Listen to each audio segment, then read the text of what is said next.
As we continue into this year and the Trump election is already over, we know that he is already making changes for the economy and, more importantly, in the oil and gas industry.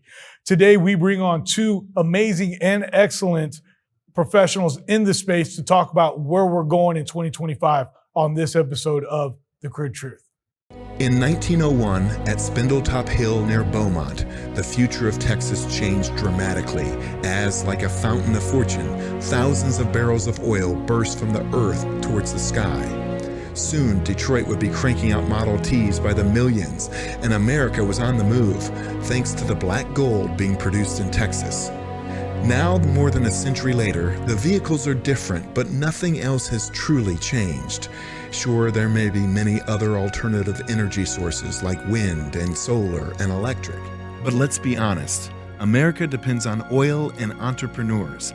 And if the USA is truly going to be independent, it has to know the crude truth. This episode is brought to you by LFS Chemistry. We are committed to being good stewards of the environment. We are providing the tools so you can be too. NAPE Expo, where deals happen. Air Compressor Solutions. When everything is on the line, Air Compressor Solutions is the dependable choice to keep commercial business powered up. Sandstone Group. Exec Crew. Elevate your network, elevate your knowledge. Texas Star Alliance. Pecos Country Operating. Fueling our future.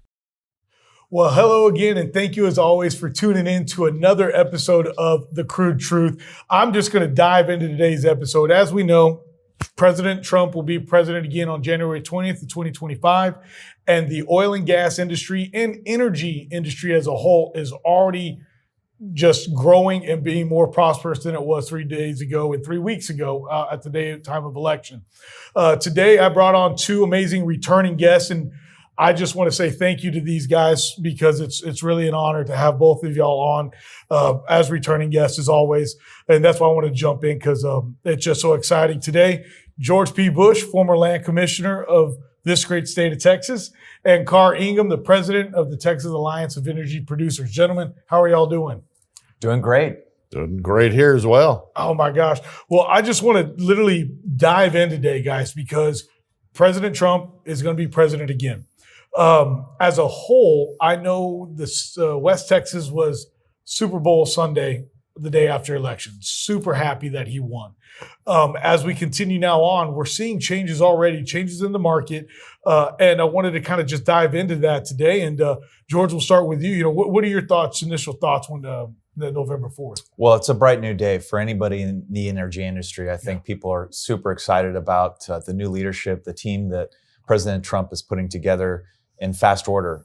A lot has been made about the first time around that Trump got elected, that he really didn't have kind of the blueprint already established in putting together that staff to be successful, though he eventually had a great first term. Yeah.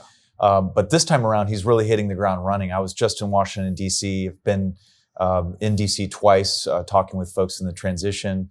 And it's pretty clear that he is not only thinking about secretary nominations to lead these important agencies, but in the second, third order of leadership, that's essential to build out the right leadership and to pursue his agenda. So whether you're talking Department of Energy, FERC, the NERC, the Nuclear Regulatory Commission as well, he's building out a very robust strategy as it relates to making our country not only a leader regionally, but globally.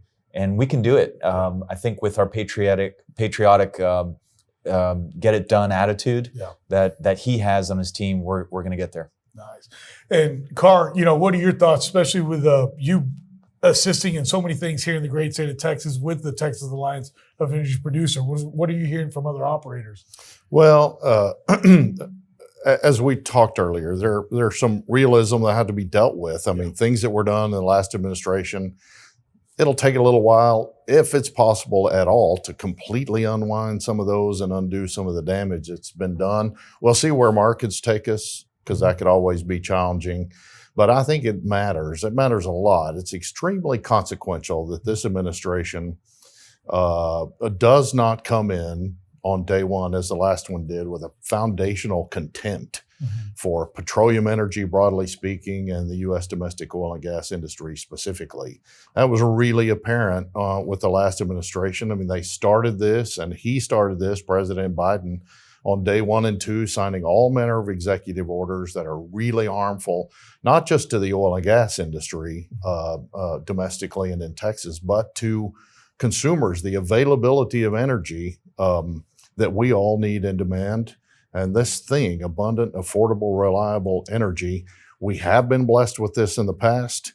We continue to be, no doubt about it, but it's more difficult and more costly. And again, operating in an environment where your own government seems to hate everything you do, it matters that has now gone by the wayside. And there's a lot of work to do, but as George said, I mean, he and all of us have now hit the ground running. So somebody asked me if I thought our members and the oil and gas guys I was talking to were more optimistic. Now, I think exuberant was a better word, in the 2 or 3 days following the election, just because that target that was on your back is all of a sudden gone. And again, this is really meaningful and just changed the mindset in the industry, I think. And, I like how you said the target on the back. And, I think with both of y'all on the show before, it's like when President Biden came in, he put that target to kill all these jobs. And so people, I think, in the industry, men and women, have been worried for the last 4 years.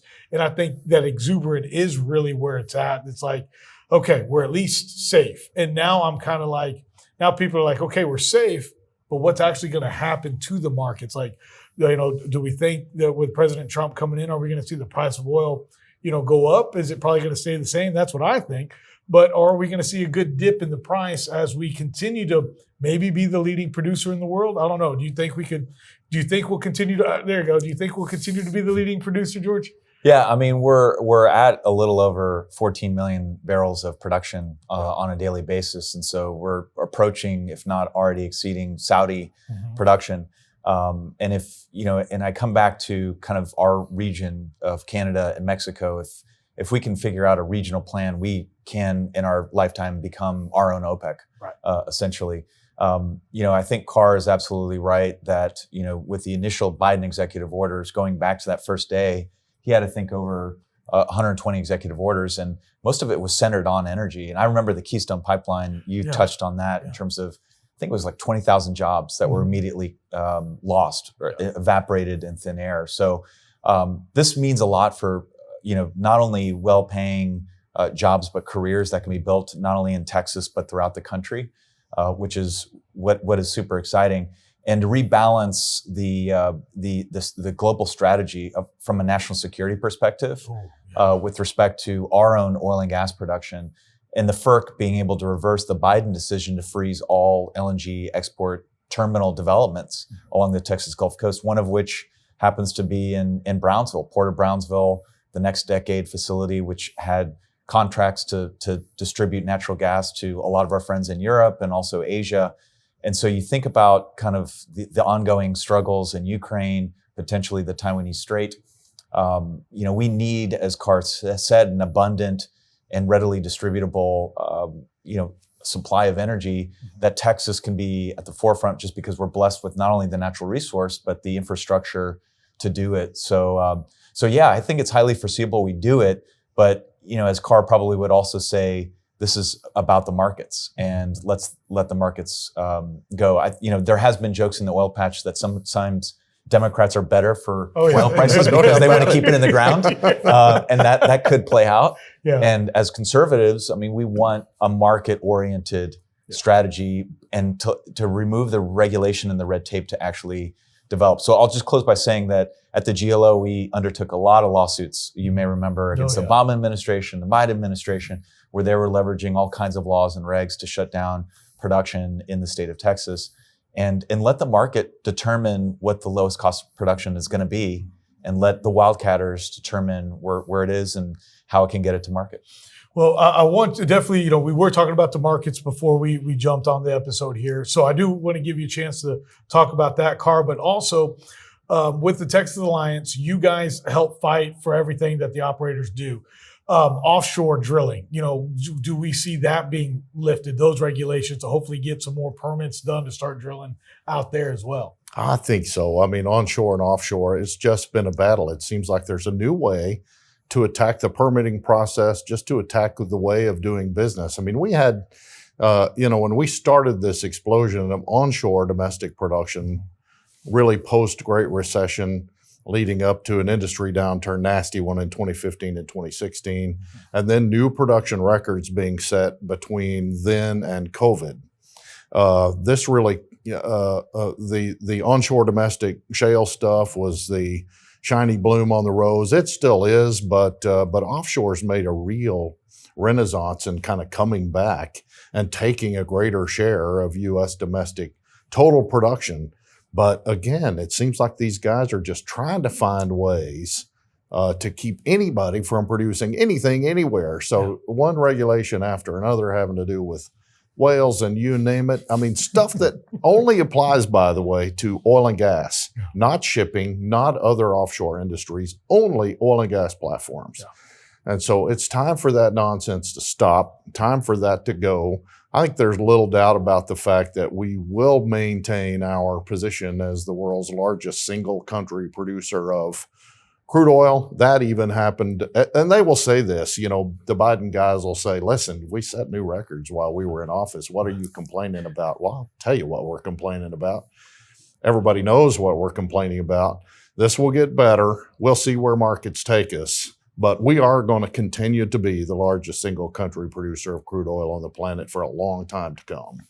I want to dive into the administration. I don't know the man personally, but President Trump, two people that he's nominated to his cabinet. The first one is Doug Burgum. Yeah. For the Interior, if I'm correct. Is that Correct. right? And then Chris Wright of Colorado, who's the CEO at Liberty Energy. Mm-hmm. I know my good friends Stuart Turley and David Blackman have had a chance to meet Chris. I have not. But that pick seems like it was a really good pick. And I remember when they picked Rick Perry, when he picked him 4 years ago, I was like, that's probably the best pick. Why? At least it was a guy from Texas in the energy space. But this is even more honed in now. And so what are you guys' thoughts on Chris Wright and even Doug going into the Interior? Well, it's hard to find two better picks, in my opinion, just because I think Chris, what's interesting about him is that he's bringing a purely private sector background into a government agency. And as you saw with Elon Musk and Vivek running the so-called Doge Commission in DC, there's more of an entrepreneurial mindset in this cabinet that he's forming, which I'm excited about.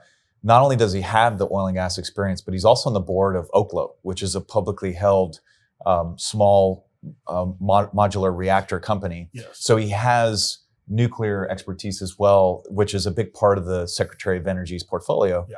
And so when you think about just in ERCOT here in Texas, the need for us to grow from a capacity of north of 78 gigawatts per hour to 130 by ERCOT's own estimate by the end of this decade because of our phenomenal growth and the needs for AI and data centers to keep our economy going, we really need to reconsider at a policy level nuclear as part of the energy addition. I call it, I'm tired of the word energy transition. I want to throw it out right here. Same here. If I never hear that word again, that is all right with me.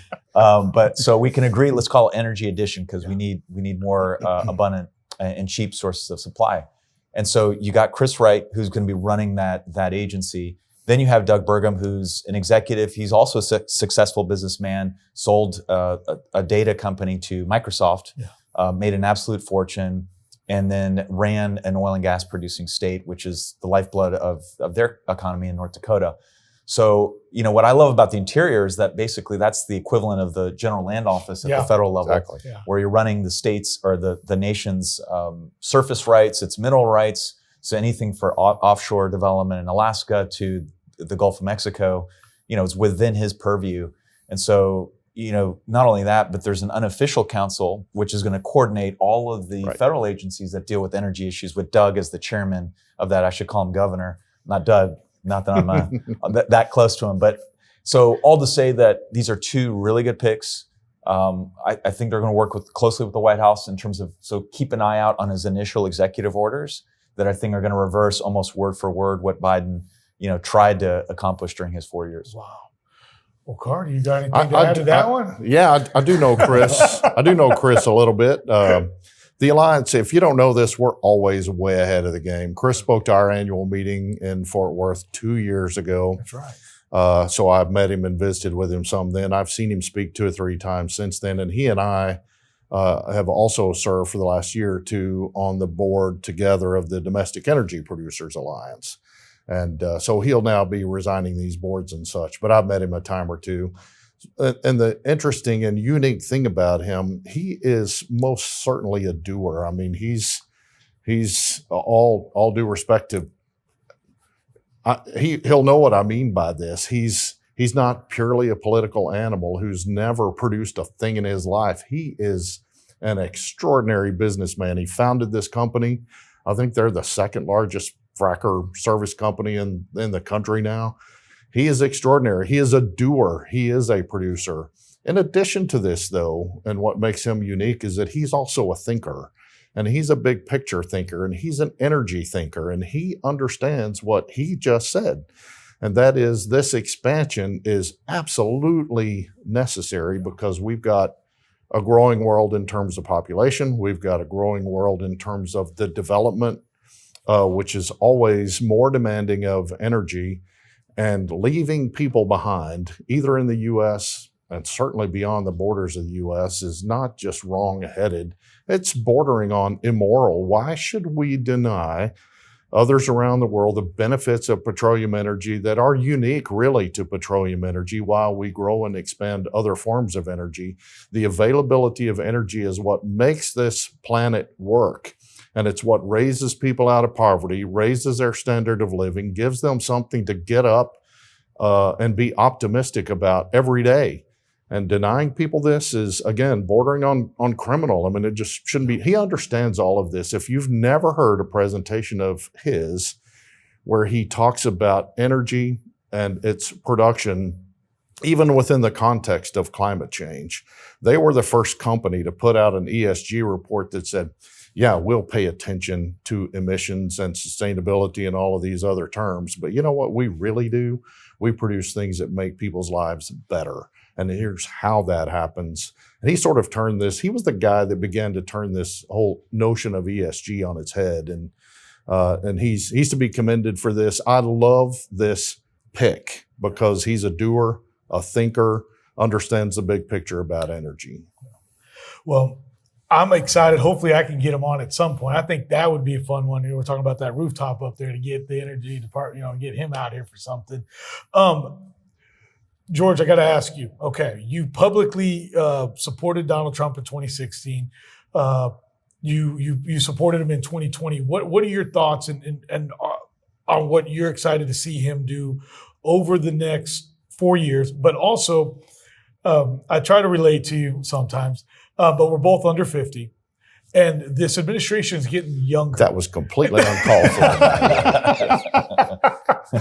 But what are your thoughts on this younger cabinet and this younger group that he's bringing in? Let's talk about Trump for a minute. Because that's different from other people that you probably run with on a daily basis, that you supported the Trumper. But what also is your thoughts on being younger than 50? I'm sorry.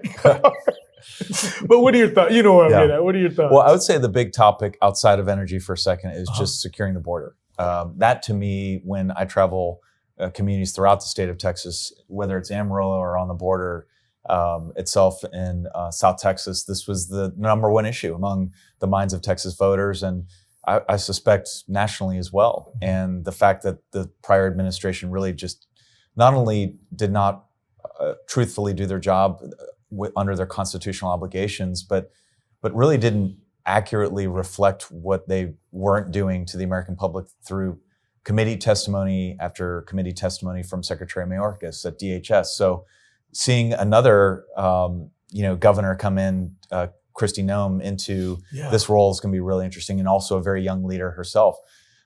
You're absolutely right. I mean, I happen to know Lee Zeldin very well, Lee Stefanik, Marco Rubio. Have congratulated them all on their nominations. Rubio, and just, I think it shows that this party has really expanded this tent under President Trump's leadership. It's not just focused on kind of the traditional demographics. He's broken through with new demographic groups. I mean, who would have thought that Barron Trump would advise his dad to go onto broadcasts, as they're called? Is this a broadcast? I think this might be a broadcast. And they're busting down the doors. Democrats realize that they missed this opportunity, starting with Joe Rogan and others, where he has a viewership of 80 million people. Yeah.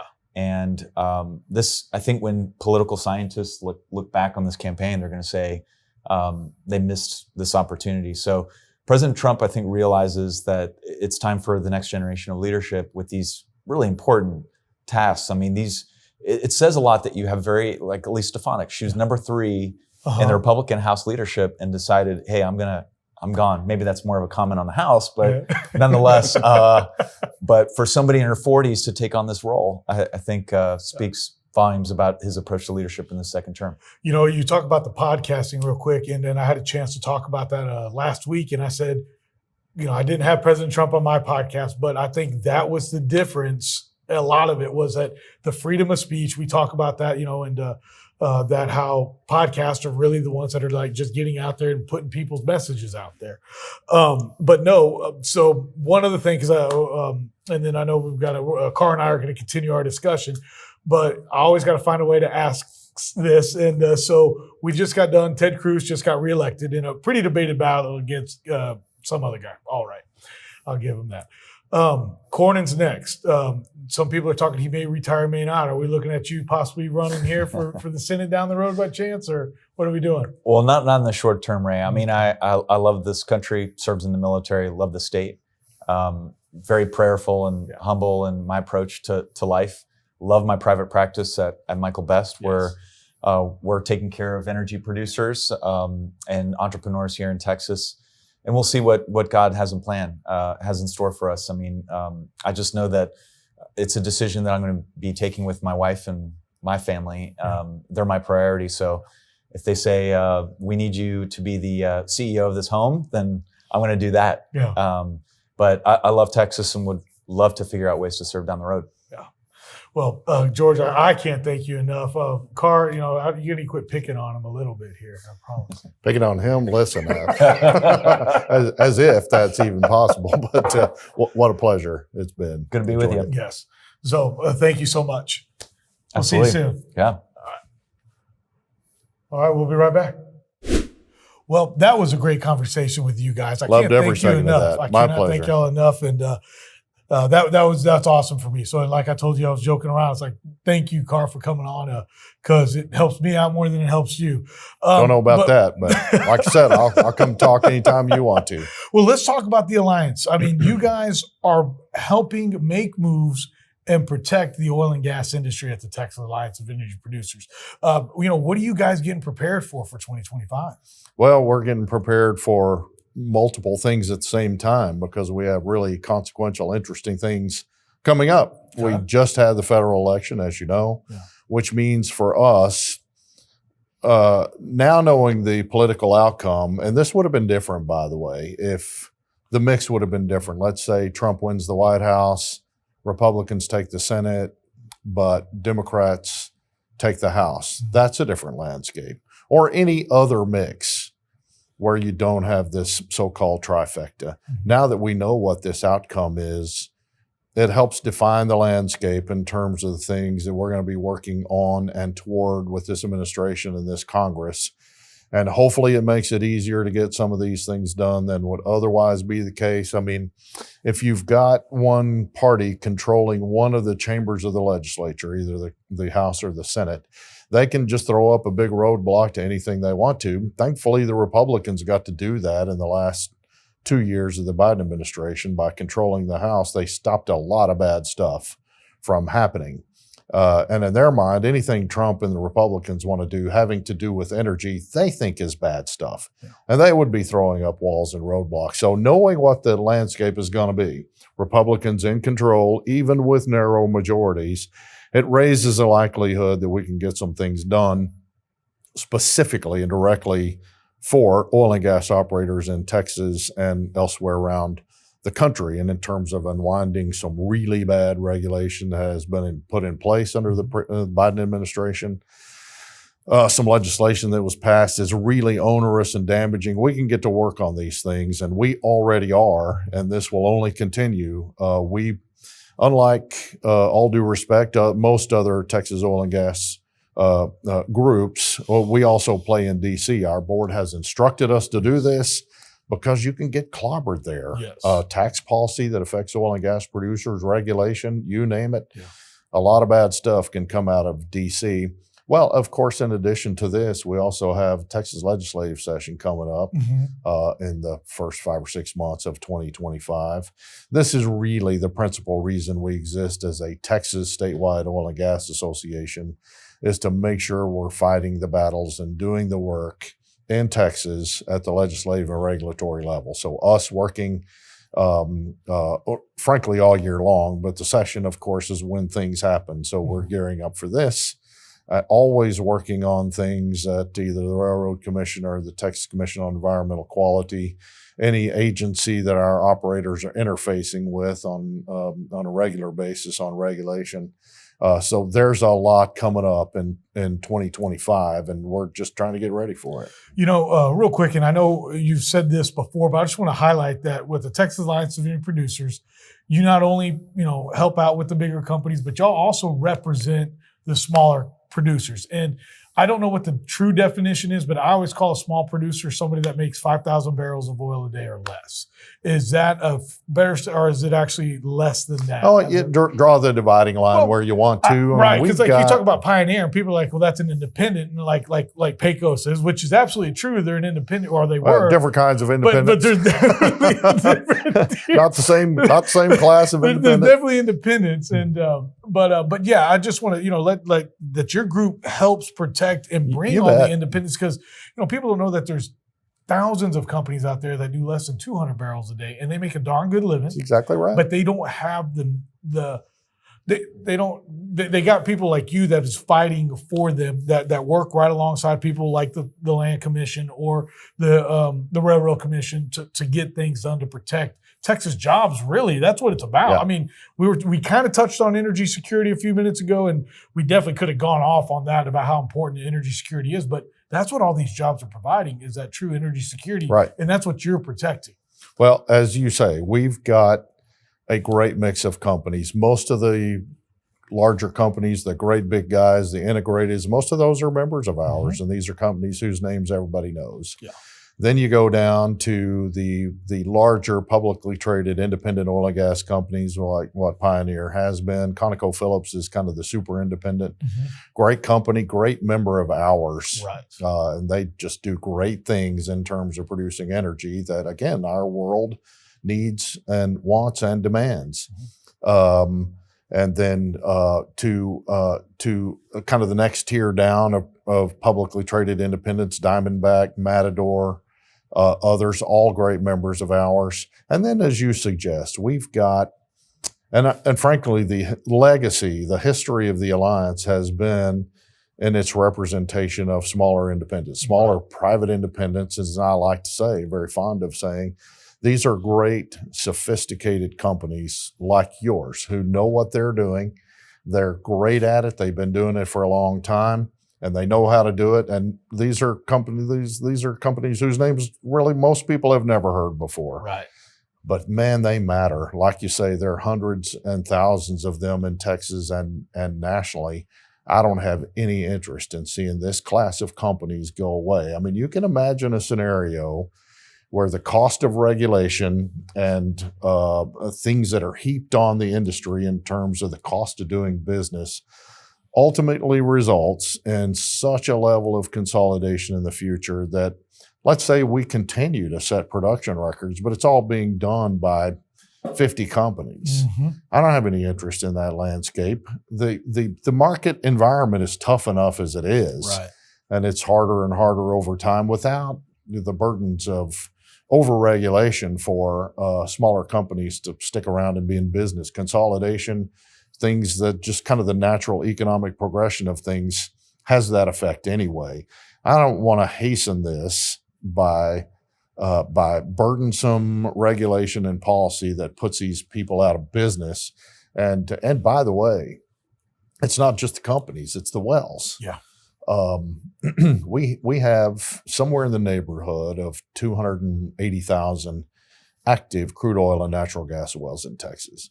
And as you were just saying, I mean, depending on where you want to draw the line in terms of production, daily production, the high majority of those are what you would call low volume wells. Right. And the high majority of those are what you would federally define as stripper wells. Right. They make up they make up 80 to 90% of the total well count, but they're meaningful. Yeah. I mean, they're scattered all over Texas. Last time I looked, of Texas' 254 counties, there's some reportable volume of crude oil and or natural gas being produced in 85% of those. Wow. This is a pervasive, permeating industry in Texas. It is top to bottom, east to west, north to south, and all points in between. Yeah. And it makes up an extraordinary landscape out there. These companies and these wells are just a fabric of the landscape, the rural areas, the smaller communities. And you know this better than I do, frankly. With every one of these wells comes economic activity in different forms. Yes. People get paid to run and produce these things, and the companies that run them, operate them, get that revenue. But then that revenue is being paid out to working interest owners, to royalty owners. It's being paid to local municipalities and school districts. That's it gets huge. paid to it is really huge. And hospital districts, and the state gets its share of that and the severance taxes.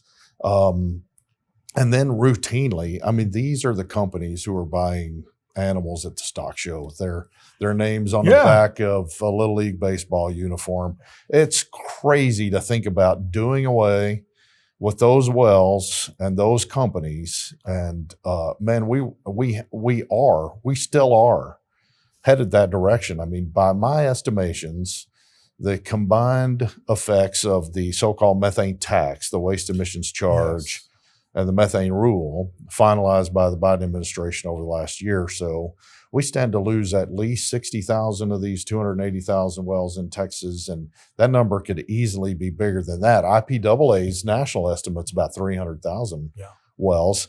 And if that's true, at least 60,000 of those are going to come from Texas, and it may be closer to a third of these wells just because the economics will not support layering on regulation costs. And what happens to that well? Even if the company survives, a great many of their wells won't.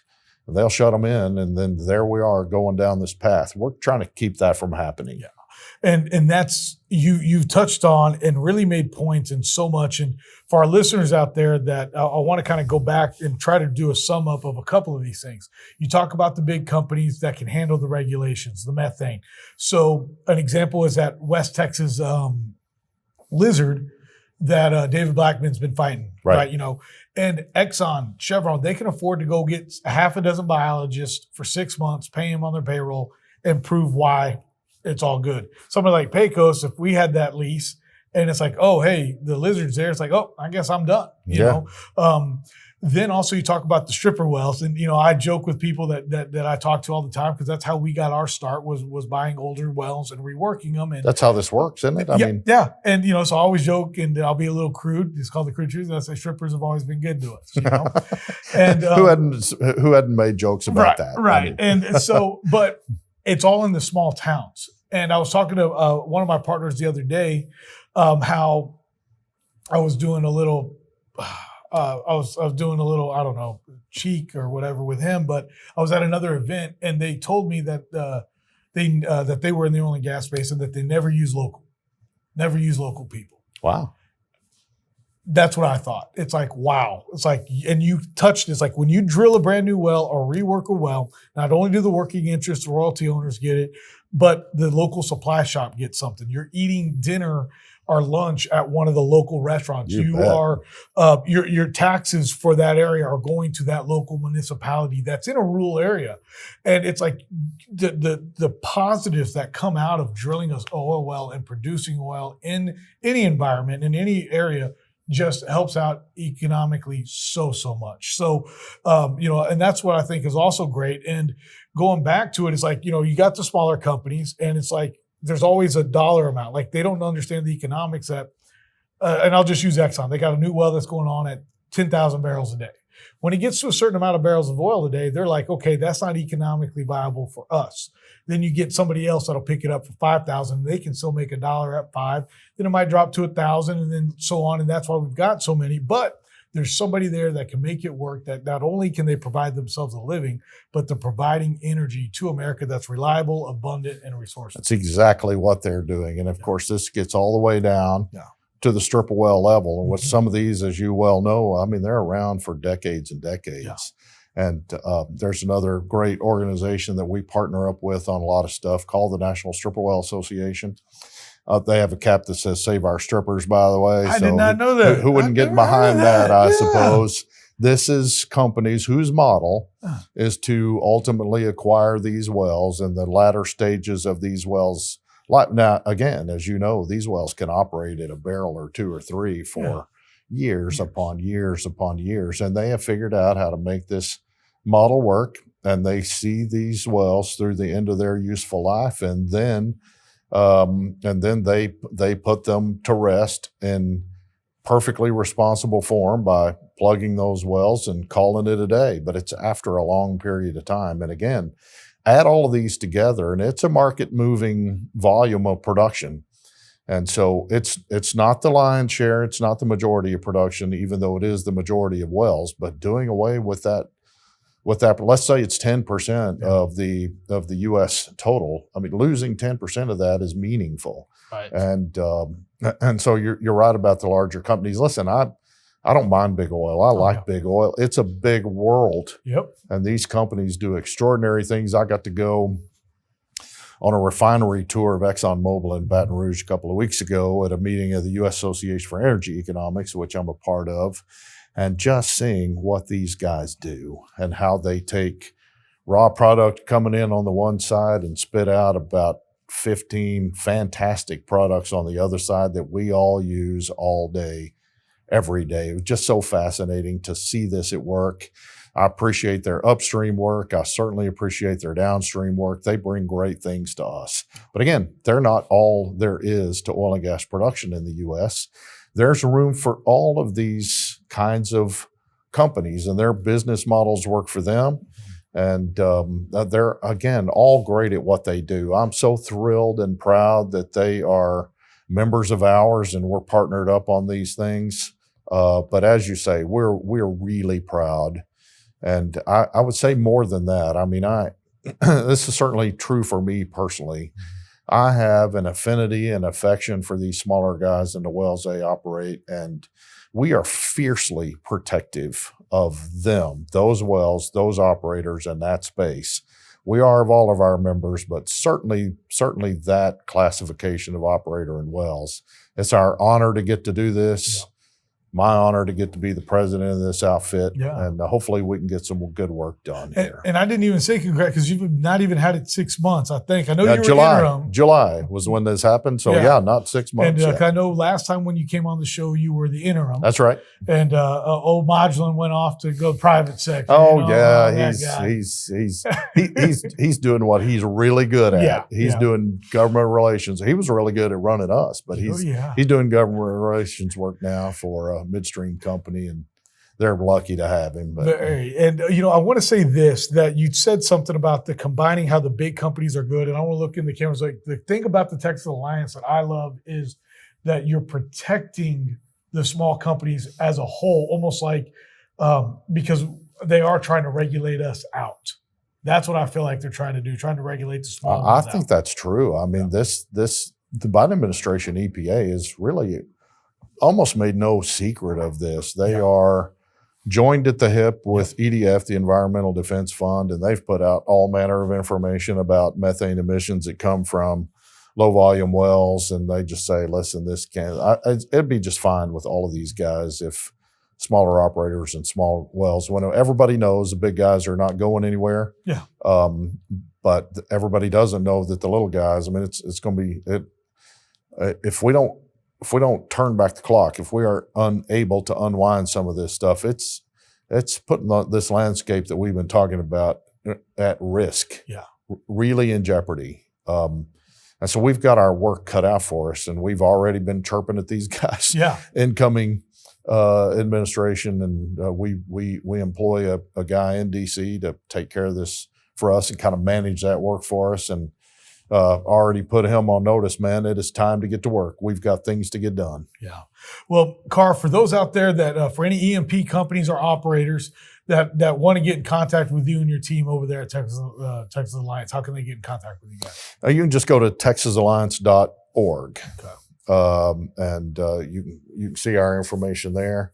And they know how to get in touch with you, and you know how to get in touch with me. Love to talk to these guys. The more members we have, the better off we are, the more resources we have to fight this fight. We've got other value-added programs like oil and gas related liability insurance and workers' comp and all of these things that are Texas Alliance programs as well, through a great company called Bitco and the guys that manage these programs for us. Really beneficial to the operator landscape in Texas, large and small companies alike. But again, the reason we exist is to do the advocacy work in Texas and in DC, principally in Texas. We think we're the best at this. So we'd love to be partners with every Texas oil and gas operator. Awesome. Well, again, Karr, I cannot thank you enough. I know you're here for meetings, so I'm glad I was able to get you here on the show today. Thank you very much. And to all our listeners out there, here we go. We're very excited for 2025. And thank you as always for listening or watching another episode of The Crude Truth. Again, The Crude Truth would like to thank today's sponsors: LFS Chemistry, NAPE Expo, Air Compressor Solutions, Sandstone Group, Exec Crew, Texas Star Alliance, Pecos Country Operating, and Real News Communication Network. The easiest way to start your own podcast and TV show? Real News Communications Network. Stand out from your competition. Produce streams of high-quality social media content. Become a thought leader in your industry. With RNCN, you get to be the host. We handle everything else. Tour one of our 3 locations in Dallas, Fort Worth, and the Colony. Call 972-402-6333 or visit launchashow.com to find out more.